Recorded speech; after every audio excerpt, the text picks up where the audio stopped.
It's an indie god game, developed and published by Critevo Games. It's currently in early access on Steam, and you take the role of a godly being watching over a fledgling civilization, deciding where their buildings go, telling them what to research, and constantly punishing them for every slight infraction. Hello, my baby. Hello, my honey. Hello, my ragtime gal.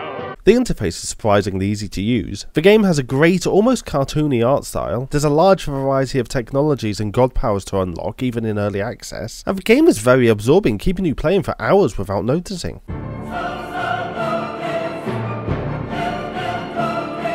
The narrator is exceedingly annoying. The game doesn't explain its mechanics very well at this moment, leading to a lot of trial and error gameplay. Despite being God, you feel like you're merely just a glorified city planner, and there are several aspects that just feel gimmicky and aren't really needed or add anything.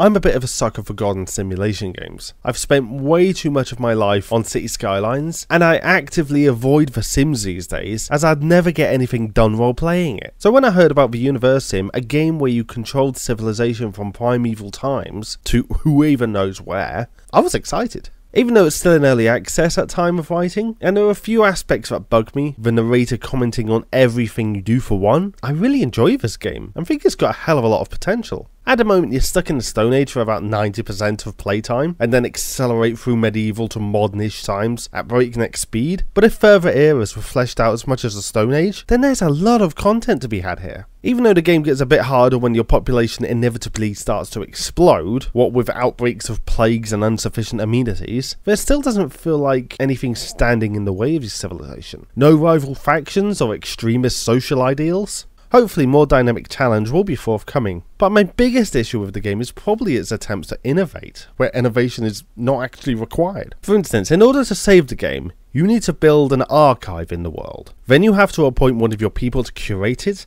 Then you have to find the bloody thing, which is increasingly difficult when your world becomes more populous. Believe me, finding this thing is not fun when you're in a rush. And considering it's one of the first structures you can build, it feels completely unnecessary. Please repurpose the archive for something else and provide a standard save function, because otherwise I'll end up starting a new world every single time I play.